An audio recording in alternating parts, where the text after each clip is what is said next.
We'll study about various type of functions and their graphs. उनके domain और range ये भी निकालना सिखाऊंगा। उसके पहले तुम लोगों को जो कि 7th, 8th, 9th से पढ़ते चले आ रहे हो नंबर सिस्टम, तो तुम लोगों ने ये पढ़ा होगा कि what are the natural number.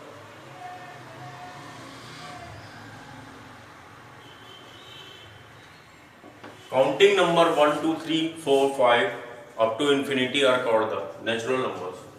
इसको हम लोग कैपिटल एन से डिनोट करते हैं। एंड नेचुरल नंबर्स आर,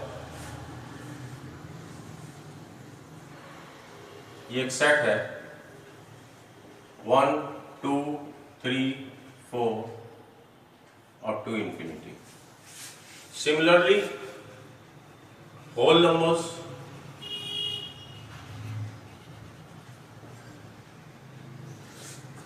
इसको हम लोग W से इंक्लूड करते हैं और इसमें 0 और इंक्लूड हो जाएगा नेचुरल नंबर्स में। 1, 2, 3 0 से स्टार्ट हो गए अप टू इंफिनिटी।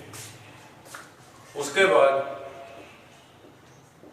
इंटीजर्स, ठीक है, इसको हम लोग I और Z दोनों से डिनोट करते हैं और ये होते हैं 0 से 1, 2, 3 up to infinity and -1, -2 up to minus infinity. ठीक है,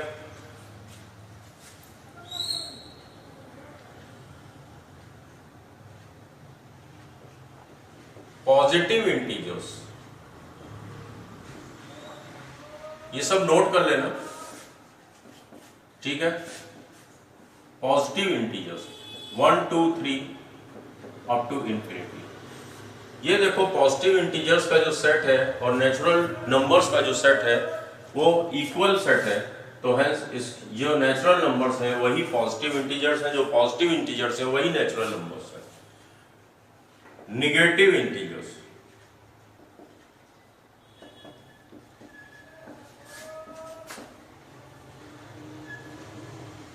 माइनस इंफिनिटी से,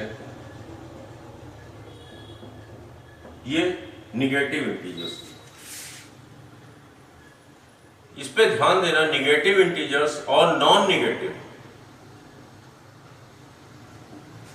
ये होते हैं नॉन निगेटिव, जो निगेटिव ना हो। इस सेट में से ये वाला सेट हटा दो तो अब देखो इसमें 0 भी इंक्लूड हो जाएगा। 0, 1, 2, 3, ठीक है। Non positive integers, non positive integers जो कि पॉजिटिव ना हो, इंटीजर्स वाले सेट में से ये I प्लस अगर हटा देते हैं तो ये क्या आ जाएगा, माइनस इंफिनिटी से -3, -2, -1, 0। इस पे तुम लोग खास ध्यान देना, नॉन निगेटिव या निगेटिव इंटीजर्स में। निगेटिव इंटीजर्स में 0 इंक्लूड नहीं है, लेकिन नॉन निगेटिव इंटीजर्स में, निगेटिव इंटीजर्स में ऑल निगेटिव इंटीजर्स हैं जिसमें कि 0 इंक्लूड नहीं है, लेकिन नॉन पॉजिटिव इंटीजर्स में निगेटिव इंटीजर्स इंक्लूड नहीं है, ठीक है। तो पॉजिटिव इंटीजर्स इंक्लूड नहीं है और 0 है साथ में। उसी तरह नॉन निगेटिव में निगेटिव इंटीजर्स नहीं है बट 0 है, लेकिन पॉजिटिव इंटीजर्स में 0 इंक्लूड नहीं है, ठीक है। ये एक तरह से सेट ऑफ होल नंबर्स भी ट्रीट करता है। ये सारी चीजें तुम लोग नोट कर लो। इवन इंटीजर्स, इवन इंटीजर्स अगर कहीं पे क्वेश्चन आया हुआ है सेट ऑफ इवन इंटीजर्स, तो ये क्या होगा, 0,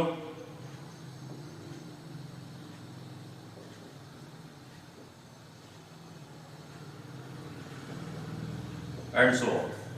आई होप ये क्लियर हो गया। ऑड इंटीजर्स,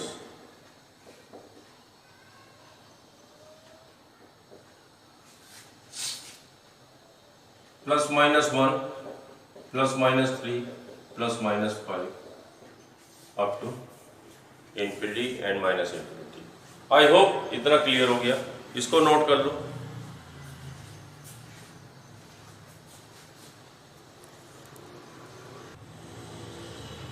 नेक्स्ट आ जाता है prime numbers. What are the prime number? Prime number वो नंबर होते हैं those numbers which have exactly two distinct factors. मतलब कि जैसे कि ये 4 है, इसके कितने फैक्टर्स हैं? 1 इंटू 2 इंटू 2, ठीक है। तो इसके तो 3 फैक्टर्स हो गए। तो प्राइम नंबर वो नंबर है जिसके एग्जैक्टली 2 फैक्टर्स होंगे, जैसे कि 1 एंड इटसेल्फ 3। 7 है, जैसे कि 1 इंटू इटसेल्फ 7। तो ये सेट ऑफ प्राइम नंबर्स है। तो natural numbers, those natural numbers which has exactly 2 roots, 1 itself and itself। एक तो 1 होगा, तो ये कौन कौन से हो गए? Set of prime numbers. Prime numbers 2, 3, 5, 7, 11, 13, 17, 19, तुम लोग खुद निकाल लोगे एंड सो ऑन, ठीक है। ये है set of prime numbers. Composite numbers क्या होंगे? अच्छा हाँ, इसमें एक चीज और ध्यान रखो कि 1 प्राइम नंबर नहीं है, ठीक है। 1 प्राइम नंबर नहीं है and the least prime number कौन सा है? 2। और only even prime number is 2। Only even prime number is 2, बाकी सब ऑड होंगे, ठीक है। उसी तरह कंपोजिट नंबर, सिंपली लोग कह देते हैं कंपोजिट नंबर क्या है? Which are not prime. But इसमें भी एक चीज है कि विच आर नॉट प्राइम में तो देखो क्या प्राइम की डेफिनेशन क्या थी? All those natural numbers which has exactly 2 factors, 1 and itself. तो बट अगर कंपोजिट नंबर्स कौन से हो जाएंगे? चलो इसको एक हम सेट ए मान लेते हैं कंपोजिट का कि दोज आर नॉट प्राइम। तो दोज आर नॉट प्राइम वाले डेफिनेशन के हिसाब से इसमें 1 भी आ रहा है, बट 1 भी कंपोजिट नंबर नहीं है। तो अब कहां से स्टार्ट होगा? 2 तो प्राइम है, 3 तो प्राइम है, उसके बाद 4 से स्टार्ट होगा, उसके बाद सारे, ठीक है। देखो इससे तुमको खुद समझ में आ रहा है, इसके भी मोर देन 3 फैक्टर्स हैं, ठीक है। 3 और मोर देन 3 फैक्टर, कोई भी नंबर जिसके at least 3 and more than 3 factors होंगे उनको कंपोजिट नंबर्स कहते हैं। ये सब बहुत ही इंपॉर्टेंट टर्मिनोलॉजी है। किसी क्वेश्चंस में बहुत सारे आंसर हो जाएंगे और तुम्हें किसी कंपटीशन में पूछ दिया जाए एंड वो solve for the composite numbers x। अब x की कई वैल्यूज आ रही हैं, मान लो कि 3 भी आ रहा है, 7 भी आ रहा है, एक आंसर 8 आ रहा है, पता लगा तुम लोग तीनों पे क्लिक कराओगे, लेकिन only composite number among these 3 कौन सा है? 8। तो 8 पे ही तुम टिक करोगे। तो इसलिए सारी टर्मिनोलॉजी तुम लोगों को बहुत अच्छे से आनी चाहिए। को प्राइम नंबर, को प्राइम नंबर्स वो क्या होते हैं? को प्राइम नंबर्स होते हैं 2 natural numbers. 2 natural numbers are co-prime if their HCF highest common factor उनका 1 हो, ठीक है। highest common factor, जैसे कि तो हमने 2 नंबर लिख दिया, सपोज करो एक 4 लिख दिया, एक 12 लिख दिया, इनका HCF क्या होगा? 4 होगा, ठीक है। उसी तरह मैंने एक 12 लिख दिया, एक 96 लिख दिया, तो इनका HCF क्या होगा? 12 होगा ऑब्वियसली। तो लेकिन डेफिनेशन क्या कहती है? को prime numbers are those number, मतलब 2 natural numbers, the combination of 2 number, pair of 2 natural number which है देयर HCF एज 1, मतलब कि दोनों का HCF 1 होना चाहिए। तो को प्राइम नंबर क्या हो सकता है? देखो ये पेयर में होगा, 1 और 2 आपस में को प्राइम है। 3,7 ये भी देखो को प्राइम है। उसके बाद 4,9 ये भी को प्राइम है। तो क्या है इनमें से? ये देखो कि को प्राइम नंबर्स का ये सेट है, कि दो नेचुरल नंबर्स जिनका एचसीएफ 1, ठीक है। अब एक चीज तुम और देख सकते हो कि two distinct prime number are always coprime but converse is not possible. देखो ये भी तो को प्राइम है, लेकिन क्या ये प्राइम नंबर है? ठीक, तो ये भी साथ में एक नोट में लिख लो कि two distinct prime number are always coprime but the converse is not possible. ये तुमसे कह दिया जाए कि दो को प्राइम नंबर हमेशा प्राइम होंगी, ये नहीं है, लेकिन दो प्राइम नंबर्स हमेशा को प्राइम हो सकती हैं, ठीक है। अच्छा, एक चीज और, एक नोट और है इसमें कि कॉन्जिक्यूटिव नंबर्स आर ऑलवेज को प्राइम। देखो 1 2 3 4 5 6 ये सब कॉन्जिक्यूटिव नंबर्स हैं, तो देखो ये भी आपस में को प्राइम है, ये आपस में को प्राइम है, ये आपस में को प्राइम है, ठीक है। तो इसमें को प्राइम में दो नोट्स हो गए कि two prime numbers are always coprime yes, and but the converse is not possible, and consecutive numbers are two consecutive numbers is always co-prime number, ठीक है। अब नेक्स्ट आ गया twin prime number. Twin prime number ये क्या होती है भाई? Twin prime numbers होती हैं if the difference between the two prime numbers, the difference लिखो, difference between the two prime numbers is 2, then those numbers are called the को prime number. जैसे कि देखो 3 और अगली, ठीक है, तो ये 3 और 5 आपस में क्या है? ट्विन प्राइम नंबर्स, क्योंकि इनके बीच का जो डिफरेंस है वो क्या है? 2। 5,7 ये भी तो प्राइम नंबर्स है। डेफिनेशन में two prime numbers if there difference is 2 are called the twin prime numbers, ये ध्यान रखना, ठीक है। उसके बाद अगली क्या 7 और 11 जो है क्या ट्विन प्राइम नंबर्स है? नहीं है, क्योंकि इनके बीच का डिफरेंस क्या है? 4 है। लेकिन 11 और 13 अगली फिर से ट्विन प्राइम नंबर है, क्योंकि इनके बीच का डिफरेंस हमारा क्या है? 2 है। Similarly 17, 19, 29, 31 these all are the, ये जो भी पेयर्स में बोल रहा हूं ये सारे ट्विन प्राइम नंबर्स हैं। तो ये टर्मिनोलॉजी बहुत ही अच्छे से नोट कर लो, इसको रिवीजन करो, ये दिमाग में अच्छे से बैठ जाना चाहिए।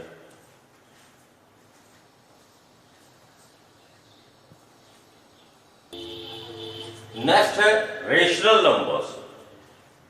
रेशनल नंबर के सेट को हम लोग Q से डिनोट करते हैं, ठीक है। रेशनल नंबर के सेट को हम लोग Q से डिनोट करते हैं। The all numbers which can be represented in the form P upon Q। तो रेशनल नंबर्स क्या हैं? All numbers which can be represented in the P upon Q such that, ठीक है, P and Q are an element of integers. मतलब P और Q जो हैं दोनों ही इंटीजर्स होंगे, and Q could not be equal to 0, क्योंकि अगर डिनोमिनेटर 0 हो गया तब तो ये अनडिफाइंड हो जाएगा, ठीक है। ओके, तो कोई भी नंबर अगर उसको फ्रैक्शन में हम रिप्रेजेंट कर सकते हैं तो वो रेशनल नंबर होती है। और सपोज करो कि 7/5, ठीक है, या 1/3 P अपॉन Q के फॉर्म में है। बट अगर कोई ऐसे लिखा हो 0. या इसी को लिख लेते हैं इक्वल टू 1.4, ठीक है।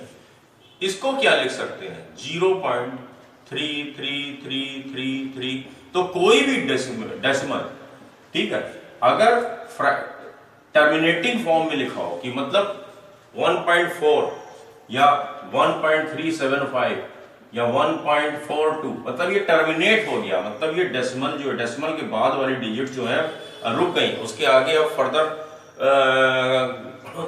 कोई डिजिट नहीं है। और एक तरह, और कोई भी डेसिमल अगर वो रिकरिंग फॉर्म में है, वो रिपीट हो रहा है, सपोज करो जैसे 0.247 ऐसे कोई चीज लिखी होगी, तो उन लोगों ने 9th या 10th में बहुत ऐसे किया होगा कि इसको फ्रैक्शन पार्ट में जो है कन्वर्ट करो, इस तरह से लिखा होगा 3.4, इसके ऊपर एक डॉट लगा होगा। इसका क्या मतलब होता था? 2 2 2 2। तो ये रिकरिंग डेसिमल्स है, ठीक है। जितने भी रिकरिंग या टर्मिनेटिंग डेसिमल्स के फॉर्म में कोई भी चीज लिखी हो वो रेशनल नंबर्स होती है। अच्छा, 3 क्या है? ये भी रेशनल नंबर है क्योंकि ये P अपॉन Q के फॉर्म में लिखा जाता है। तो every integers are a rational numbers, ठीक है। Every rational numbers, every integers are not, every integers are the rational numbers, but every rational number is not integer, because ये देखो ये रेशनल नंबर है लेकिन ये इंटीजर है नहीं है।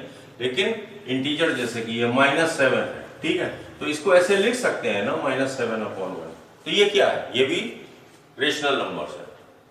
ओके, अब इर्रेशनल नंबर्स क्या होती हैं? इर्रेशनल नंबर को बस सिंपली कह दो which are not rationals are called the irrational number, जिनको हम P अपॉन Q के फॉर्म में नहीं लिख सकते हैं। इसको हम लोग QC से रिप्रेजेंट करते हैं, ठीक है। सेट थ्योरी में ऐसे भी लिख सकते हो, ऐसे भी लिख सकते हो, ठीक है, उसका कॉम्प्लीमेंट। तो every numbers which cannot be represented in P upon Q form are the irrational numbers, ठीक है। और डेसिमल में जो कि रिकरिंग या टर्मिनेटिंग डेसिमल्स नहीं है वो सारे के सारे इर्रेशनल नंबर है।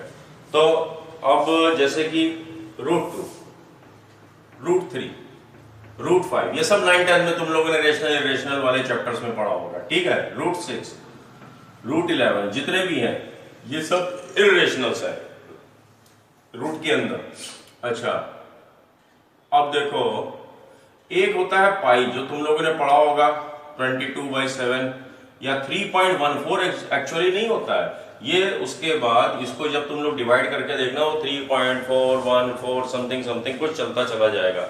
अच्छा, और एक अभी तुम लोग बार बार पढ़ोगे नेपियर कांस्टेंट, ठीक है।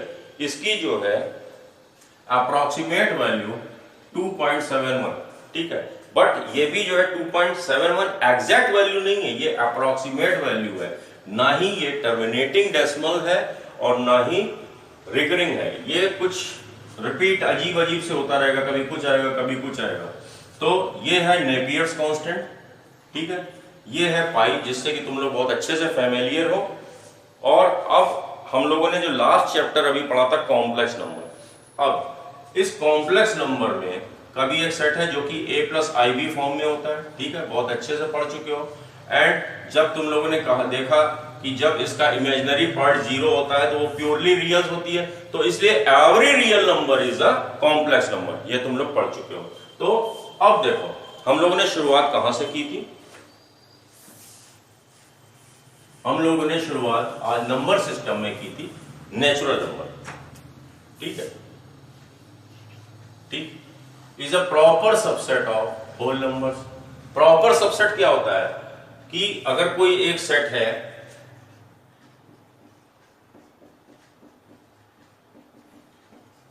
और एक दूसरा सेट है,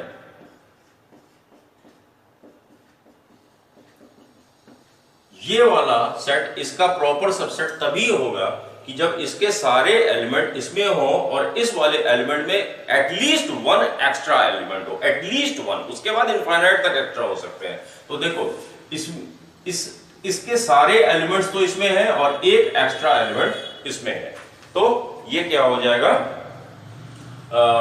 N natural number is a proper subset of the whole number and the whole number is a proper subset of integers, क्योंकि इंटीजर्स क्या होता है?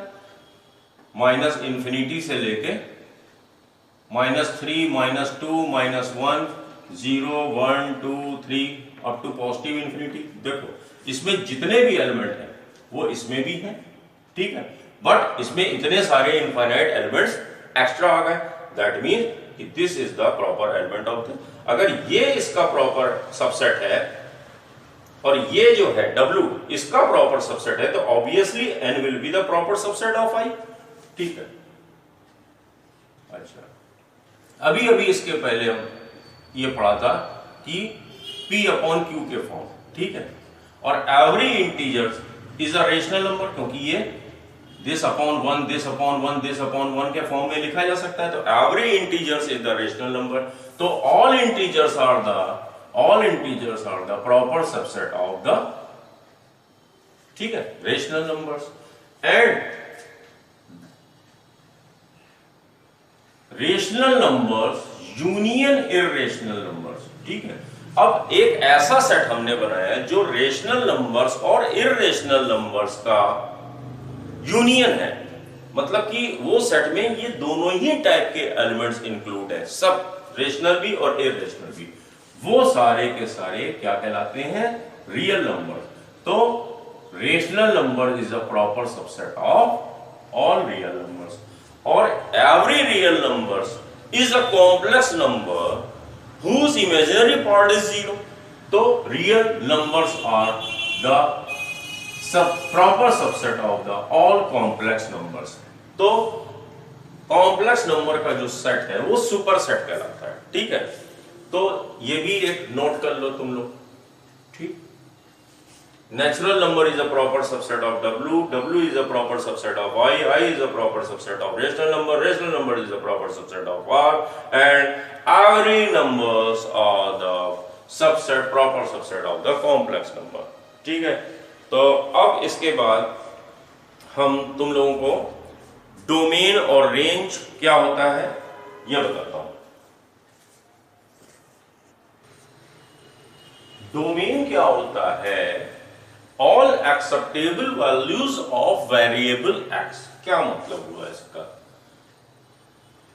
अभी तक 10th क्लास तक तुम लोगों ने जैसे इक्वेशंस हैं अलजेब्राइक पढ़ी तुमने, x² माइनस 3x प्लस 2, ठीक है।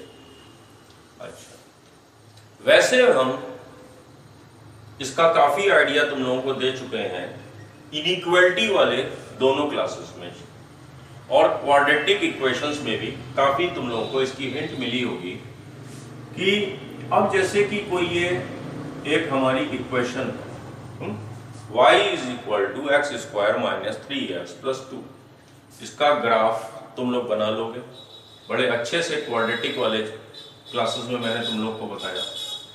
अच्छा, ये जो ग्राफ था ये इनफाइनाइटली ये x की वैल्यूज डालते जाओ, ठीक है, x की वैल्यूज डालते जाओ। अच्छा, मैंने कहा था कि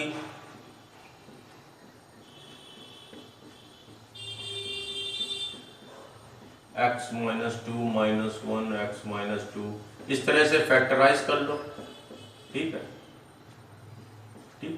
y is equal to x minus 1 into x minus 2, ये यही चीज तो है। तो y की वैल्यू 0 कहां पे हो रही है? जब x की वैल्यू 1 होगी और x की वैल्यू 2 होगी, ठीक है। उसके बाद ये दोनों तो रूट्स हो गए, ठीक है। रूट शब्द भी, ये भी एक टर्मिनोलॉजी है फंक्शन एंड ग्राफ में, एंड रेंज, ठीक। तो ये जो एक्सप्रेशन है x² माइनस 3x प्लस 2, क्या x की ऐसी कोई वैल्यू तुम लोग को समझ में आ रही है जिसमें कि ये फंक्शन अनडिफाइंड हो जाए? ना, x की कोई भी वैल्यू डालो हर बार, जब तक फंक्शन हमारा कहीं पे भी ब्रेक नहीं हो रहा है, ठीक है, कहीं पे भी अनडिफाइंड नहीं हो रहा है, तो वो x की ऑल वैल्यूज आर एक्सेप्टेबल। तो इसका जो डोमेन होगा x की सारी वैल्यूज, ठीक है, x की सारी वैल्यूज। तो जो x की वैल्यूज जो हम लोग इनपुट करते हैं किसी भी क्वेश्चन में वो डोमेन होता है, और जो हमें आउटपुट मिलता है वो रेंज होता है, वो रेंज में आता है। अब ये ध्यान रखो, सिंपल क्रूडली कहा जाए x की जो भी वैल्यू इसमें डालोगे और उससे करस्पॉन्डिंग कोई y की वैल्यू अगर आती है तो जो y की वैल्यू आती है वो रेंज है, और जो x की वैल्यू इनपुट कर रहे हो वो डोमेन है। तो इस फंक्शन में तो कहीं कोई दिक्कत नहीं हो रही है। बट अगर यही एक्सप्रेशन, चलो इसके लिए तो तुम लिखोगे डोमेन ऑफ दैट फंक्शन। अच्छा, अब जगह जगह तुमको ये fx इज इक्वल टू इस तरह से लिखा हुआ मिलेगा, fx is equal to x² minus 3x plus 2। 10th या 9th के सीबीएसई वालों ने, 10th के आईसीएसई वालों ने वो फैक्टर थ्योरम वाले चैप्टर में इस तरह से ही सारे एक्सप्रेशन लिखे हुए मिले होंगे। क्या करते थे, x की कोई वैल्यू यहाँ पे डाल दी f0, तो ये हमको फाइनल वैल्यू क्या मिल जाएगी? 2, ठीक है, इसी तरह से। तो अब देखो, बट अगर हमारा तो ये जो अभी लिखा था x square minus 2x plus 3 वाला या एक्स स्क्वायर जो भी अभी लास्ट था, तो उसमें x की किसी भी वैल्यू, तो all real numbers are the domain of that previous expression जो मैंने लिखा था। बट अगर कोई ऐसे लिखा हो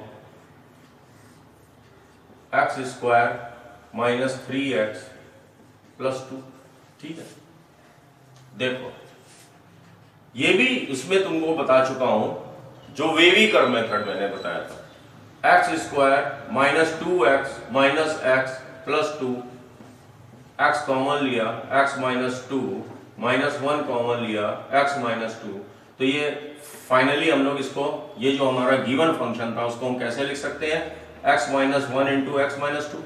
अब बताओ x की किन किन वैल्यूज के लिए जो है हमारा फंक्शन अनडिफाइंड हो रहा है। देखो जब when x is equal to 1 डालोगे, जब x is equal to 1 put करोगे, तो हमारा ये fx क्या हो जाएगा, 1 upon 1 minus 1 into x minus 2 which is equal to 1 upon 1 minus 1 क्या होता है, 0 इंटू समथिंग 0 ही होता है। तो डिनोमिनेटर कभी 0 नहीं होना चाहिए। अगर डिनोमिनेटर किसी भी x की वैल्यूज के लिए, किसी भी x की वैल्यू के लिए डिनोमिनेटर 0 हो रहा है, तो x की वो वैल्यू हमको हमेशा एक्सक्लूड करनी पड़ेगी डोमेन में से। और देखो इसका डोमेन तो तुम लोगों को मालूम है, लेकिन अगर ये 1 upon x square minus 3x plus 2 के फॉर्म में लिखा होगा, तो x इज इक्वल टू 1 और x इज इक्वल टू 2 हमें डोमेन में से हटाना पड़ेगा, तब फिर 1 अपॉन इसका डोमेन हो जाएगा।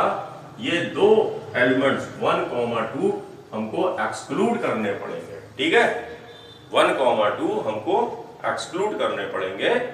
तो ये इसका डोमेन हो गया इसका। उसी तरीके से बस अभी फिलहाल तुम लोग क्या याद करो, स्टार्टिंग में 2-3 चीजें मैं बता देता हूं कि कोई फंक्शन ऐसे लिखा हो f(x) is equal to sine x, ठीक है, साइन की तो कोई भी वैल्यू डालो, साइन का ग्राफ, चलो अभी तो खैर ट्रिग्नोमेट्री में पूरा पढ़ाऊंगा तो तब भी समझ में आ जाएगा। साइन का ग्राफ कुछ ऐसा चलता चला जाता है, 0 से पाई पे, फिर 2 पाई पे, ये ऐसे होते हुए, और मैक्सिमम और मिनिमम वैल्यूज हमेशा प्लस और माइनस 1 ही आती है, ठीक है।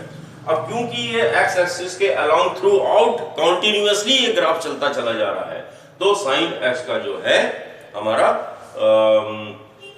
जो डोमेन होगा वो तो ऑल रियल नंबर्स हो जाएगा, ठीक है, ऑल रियल नंबर हो जाएगा, ठीक। बट एक चीज देखो कि अगर हमारा क्वेश्चन ये होता है 1 अपॉन साइन एक्स, तो एक्स की किन किन वैल्यूज, देखो 0 के लिए, पाई के लिए, 2 पाई के लिए, 3 पाई के लिए, माइनस पाई के लिए, माइनस 2 पाई, माइनस 3 पाई, इन सब के लिए y की वैल्यू एक्स एक्सिस पे तो y की वैल्यू 0 ही होती है, हमेशा 0 होती है। तो अगर हमने यहाँ पे 0 डाला x की जगह, तो साइन 0 क्या होता है, 0, 1 अपॉन 0 अनडिफाइंड, x की जगह पाई हमने इनपुट किया, ठीक है, तो साइन पाई भी 0 होता है, 1 अपॉन 0 फिर अनडिफाइंड हो गया। इसी तरह देखो पाई के जितने भी मल्टीपल है, n multiple, where n is an element of i, मतलब कि अगर हमने n इज इक्वल टू 0 रखा तो यहाँ पे साइन 0 हो जाएगा, n इज इक्वल टू 1 रखा तो पाई, साइन पाई भी 0 होता है। तो इसका मतलब हमको क्या करना है, ऑल रियल नंबर्स में से हमको क्या हटा देना है, n pi, where n is an element of integer, ठीक है। तो ये इसका डोमेन हो गया। नहीं समझ में आया कोई बात नहीं, अभी ट्रिग्नोमेट्री पढ़ाना है, अभी तो बहुत लंबा सफर बाकी है, धीरे धीरे सब समझ में आ जाएगा। बट ये समझो कि ये जो अब मैंने स्टार्ट किया है, ग्राफ, फंक्शन, रेंज, डोमेन, जितना अभी समझ लो उतना मैथ तुम लोगों की इंटर की इजी होती चली जाएगी। और कंपटीशन का जिनका भी ख्वाब है भाई, ये तो बहुत ही अच्छे से समझते चलो, ठीक है। अच्छा अब हाँ, रूट्स डोमेन, अब एक क्वेश्चन में और लिखता हूं, जैसे कि लिख दिया f(x) या y, चलो अब fxc की हैबिट डालो x माइनस 3, ठीक है। तो ये तो तुम लोगों को मालूम ही है, पिछले साल कोऑर्डिनेट ज्योमेट्री में इतना पढ़ ही चुके हो कि कोई भी लीनियर इक्वेशन होती है वो स्ट्रेट लाइन को ही शो करता है, कोई भी लीनियर एक्सप्रेशन स्ट्रेट लाइन को ही रिप्रेजेंट करता है, ठीक है। तो जब x इज इक्वल टू 3 रखोगे तो y क्या आएगा 0, ठीक है। स्ट्रेट लाइन यहां से तो जा ही रही है, ठीक है। जब y इज इक्वल टू 0 रखोगे तो x इज इक्वल, हाँ, और उसके बाद जब x इज इक्वल टू 0 रखोगे तो y क्या आ रहा है -3। जब तक दिक्कत हो रही है मनी वन y is equal to x minus 3 दिमाग में डाल लिया करना, ठीक है। तो ये तो एक स्ट्रेट लाइन हो रही है, ठीक। अब देखो ये तो स्ट्रेट लाइन इनफाइनाइट तक चलती चली जाएगी, हर x की वैल्यूज के लिए ये कोई ना कोई y की वैल्यू हमको मिलती चली जाएगी इनफाइनाइट तक। तो इसका मतलब ये जो लिखा हुआ है fx is equal to x minus 3, इसका डोमेन क्या हो गया, ऑल रियल नंबर्स, ठीक है। और रेंज क्या होगी ये भी तो देखो, ये जैसे जैसे हम इस साइड में पढ़ते जाएंगे ये ग्राफ हमारा नीचे होता जा रहा है, ग्राफ नीचे होता जा रहा है, मतलब ये y एक्सिस के अलोंग माइनस इंफिनिटी की तरफ बढ़ रहा है। और जैसे जैसे हम इधर की तरफ बढ़ रहे हैं, इस 3 से इधर की तरफ बढ़ रहे हैं, y की वैल्यू हमारी पॉजिटिव की तरफ बढ़ती चली जा रही है। जब x is equal to infinity होगा तो y भी इंफिनिटी होगा, तो मतलब जो है अलोंग द y एक्सिस ये पॉजिटिव इंफिनिटी की तरफ हमारा आउटपुट बढ़ रहा है, ठीक है। तो आउटपुट भी हमारा माइनस इंफिनिटी से पॉजिटिव इंफिनिटी तक है, तो इसकी रेंज भी हमारी माइनस इंफिनिटी से इंफिनिटी तक होगी, और इसका जो डोमेन होगा वो भी हमारा ऑल रियल नंबर्स, मतलब माइनस इंफिनिटी से पॉजिटिव इंफिनिटी ओपन, मतलब कि ऑल रियल नंबर्स को ही हम रिप्रेजेंट कर रहे हैं। उसी तरह इसका रूट क्या हो गया भाई, y की वैल्यू कहां पे 0 हो रही है, at x is equal to 3, तो x इज इक्वल टू 3 इसका हमारा रूट हो गया, ठीक है। उसी तरह अगर हमारा ये लिखा होता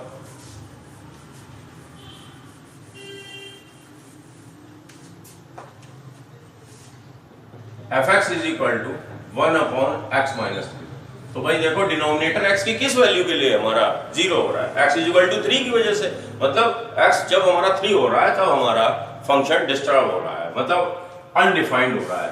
eight x is equal to 3 हमारा fx क्या हो जा रहा है, हमारा जो फंक्शन है उसका वो हमको आउटपुट ये दे रहा है, ये तो अनडिफाइंड है, तो बस हम सारी x की वैल्यूज ले सकते हैं डोमेन में, लेकिन 3 नहीं ले सकते हैं। तो इस वाले पर्टिकुलर फंक्शन का हमारा जो डोमेन होगा r माइनस हम क्या एक्सक्लूड कर दें 3। आई थिंक ये तुमको समझ में आ गया होगा। अब एक चीज बस स्टार्टिंग में ये क्लास जब तक हमारी चलेगी, ये वाला चैप्टर जितने दिन तक चलेगा, तो ये डोमेन तो तुम लोग समझ गए कि हम लोग x की कौन कौन सी वैल्यूज हर बार हटा दिया करेंगे, जिसकी वजह से डोमेन x की जिन वैल्यूज की वजह से डोमेन हमारा 0, डिनोमिनेटर हमारा 0 हो रहा है, तो डिनोमिनेटर कभी 0 नहीं होना चाहिए, अदरवाइज अनडिफाइंड हो जाएगा। और एक चीज और ध्यान रखो, स्क्वायर रूट, स्क्वायर रूट के अंदर कुछ भी लिखा हो, ठीक है। ये भी मैंने इनइक्वालिटी जब मैंने वेविकर मेथड वाला पढ़ाया था तो भी बताया था कि स्क्वायर रूट के अंदर एनीथिंग, कुछ भी है स्क्वायर रूट के अंदर, स्क्वायर रूट के अंदर कुछ भी है, ठीक है, दैट कुछ भी एनीथिंग मस्ट बी ग्रेटर और इक्वल टू 0। जैसे कि ये है square root of x minus 5, तो इसका डोमेन क्या होगा, x की कौन कौन सी वैल्यूज एक्सेप्टेबल है, जो कुछ भी स्क्वायर रूट के अंदर है वो क्या है, x minus 5 should be greater और equal to 0, that means x should be greater और इक्वल टू 5, तो इसका डोमेन क्या हो गया 5। देखो इक्वलिटी का साइन लगा है तो ये क्लोज इंटरवल लगेगा, ये सब बता चुके हैं। और कहां तक चलते चले जाओ, जहां तक मर्जी हो, मर्जी कहां तक है, इनफाइनाइट तक, ठीक। उसी तरह 5 माइनस x अगर लिखा हो, ठीक है, स्क्वायर रूट के अंदर कुछ भी, जो कुछ भी है दैट मस्ट बी ग्रेटर और इक्वल टू 0, ठीक है। अब इसमें हमने माइनस से मल्टीप्लाई कर दिया -1 से, तो -5 प्लस x, और इनइक्वालिटी का साइन बदल जाएगा, है, पलट जाएगा। ये तुम लोग को हम पढ़ा चुके हैं x, ठीक है। 5 तो इंक्लूड है, और कहां तक चलता चला जाएगा, 5 4 3 2 1 0 माइनस माइनस माइनस इन्फिनिटी तक। ठीक है, all real numbers between minus infinity to 5 and 5 is included in the domain. तो √5 माइनस एक्स का ये डोमेन हो गया। अच्छा, अब तो स्क्वायर रूट वाले का डोमेन निकालना कभी भी हो, ठीक है, बहुत अच्छे से तुम लोगों को बताया है उसमें इनइक्वालिटी वाले चैप्टर में, जैसे कि ये है, ठीक है। तो ये जो कुछ भी इसके अंदर है, x square minus 3x plus 2 should be greater और equal to 0, x square minus 2x minus x plus 2 greater और इक्वल टू 0, x कॉमन लिया, x माइनस 2 माइनस 1 कॉमन लिया, x माइनस 2 ग्रेटर और equal to 0, x minus 1 x minus 2 that should be greater और equal to 0। Wavy curve method बहुत अच्छे से बताया है, ये 1 ये 2, ठीक है, ग्रेटर और इक्वल टू 0, ये दो पॉजिटिव वाले। तो इसका डोमेन क्या हो गया, माइनस इन्फिनिटी से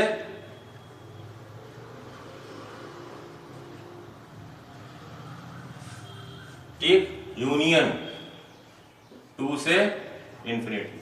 आई होप ये छोटे मोटे डोमेन तो अब तुम लोग निकाल ही लिया करोगे, जब तक जरूरत पड़ रही है उतना मैंने बता दिया, और जैसे ही टफ चालू होंगे तो मैं उसका स्टेप बाय स्टेप डोमेन निकालना बताता चला जाऊंगा, क्योंकि ये बहुत ही लेंथी चैप्टर अब जाने वाला है। इसकी एटलीस्ट 15 से 20 क्लासेस होंगी।